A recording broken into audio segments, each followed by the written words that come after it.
Fruits have always been considered a wonderful gift from nature, bringing us freshness, natural sweetness, along with countless valuable vitamins, minerals, and antioxidants. However, for those who are concerned about their glycemic index, especially people with diabetes, prediabetes, or those looking to control their weight, eating fruit becomes a topic that causes much hesitation. How can one enjoy the wonderful taste of fruit while avoiding the worry of blood sugar spikes? That is the question many people are seeking to answer. First, we need to understand that it is true that fruit can raise blood sugar levels, but this does not mean you have to completely eliminate fruit from your daily diet. The big difference between natural sugars in fruit and refined sugars, such as those in candy and soft drinks, is the presence of fiber, vitamins, and beneficial plant compounds. When you eat whole fruit, the fiber slows down the absorption of sugar, helping to prevent blood sugar from spiking as it does when you consume refined sugar. However, not all fruits are equally safe. Here, two very important concepts you need to understand are the glycemic index, GI, and glycemic load, GL. The glycemic index tells you the rate at which a food raises blood sugar levels, while the glycemic load more accurately reflects the actual impact of a serving size on blood sugar levels after eating. For example, watermelon has a high GI, but if you eat a small piece, the glycemic load is not very large. The key point is not to look only at the GI, but to also consider the actual serving size and GL. So which fruits should you choose to be both tasty and not excessively raise blood sugar? Those are fruits that have low sugar content, high fiber, and low GI and GL indexes. Blueberries, strawberries, apples, pears, oranges, tangerines, plums, peaches, grapefruits, kiwis, all are ideal choices. They are not only good for health, but also provide many beneficial nutrients such as vitamin C, anthocyanins, pectin, flavonoids, which help support better blood sugar control. However, you also need to keep in mind that each body reacts differently to food. The same type of fruit may not raise blood sugar for one person, but it may for another. Therefore, the best approach is to experiment and monitor your blood sugar after eating to find the strategy that works best for you. In addition, we cannot overlook fruits with a high glycemic index, such as overripe bananas, ripe sweet mangoes, lychees, longans, durians, raisins, dried apricots, dried fruits, or pure fruit juices. These do not need to be completely avoided, but should be eaten in small amounts and at appropriate times. Especially, fruit juice is the culprit that causes blood sugar to rise quickly because it has almost all the fiber removed, causing sugar to be absorbed into the body instantly. So, what are the principles of eating fruit that help you control blood sugar? The first principle is to always prioritize eating whole fruits instead of juicing them. When juicing, you lose most of the valuable fiber, and the sugar from the fruit juice is absorbed much faster, causing a sudden spike in blood sugar. For example, 1 glass of orange juice is usually equivalent to 3 to 4 oranges, so the amount of sugar you consume increases fourfold.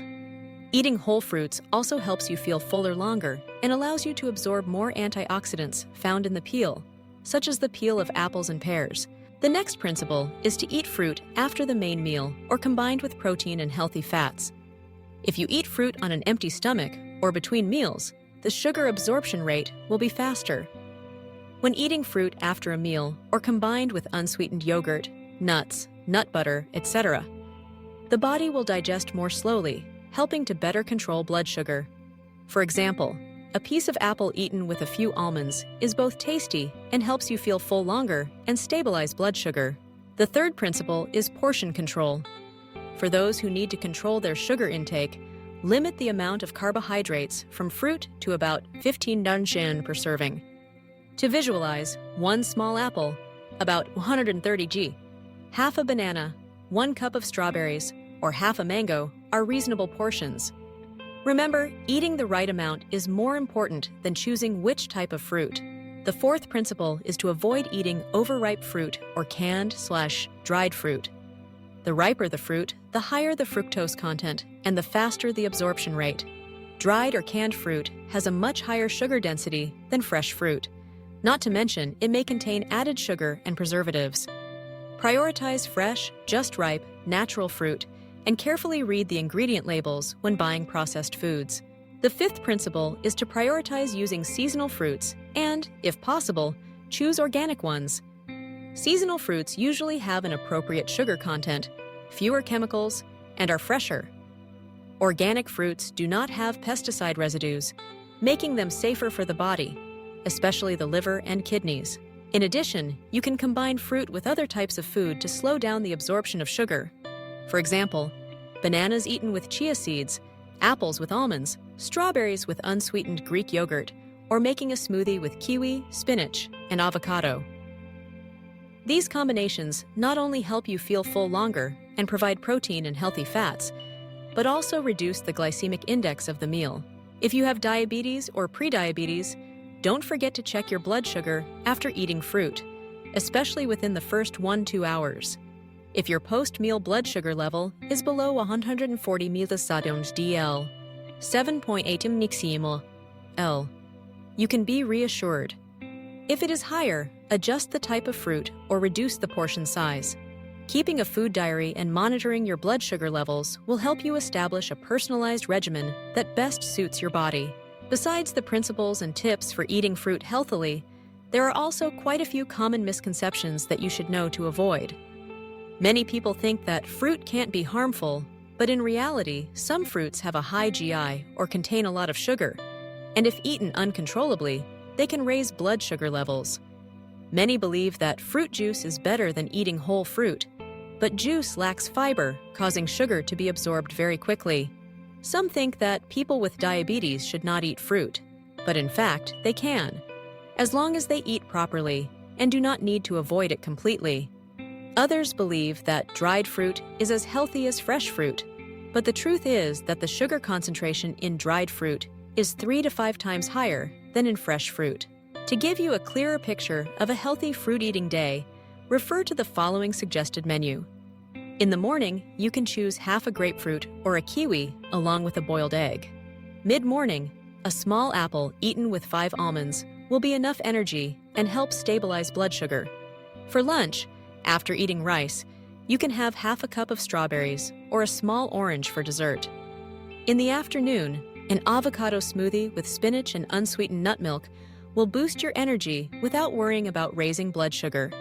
In the evening, if you really need to eat fruit, choose a few slices of pear or apple and avoid eating too late. In summary, fruit is not to blame. The way you eat it is the key. You don't need to completely eliminate fruit from your diet. Just understand your body well and apply scientific principles in choosing, combining, and controlling portions. Prioritize fruits with a low GI index, eat whole fruits, combine them with protein or healthy fats, control the amount consumed, and monitor your own blood sugar response.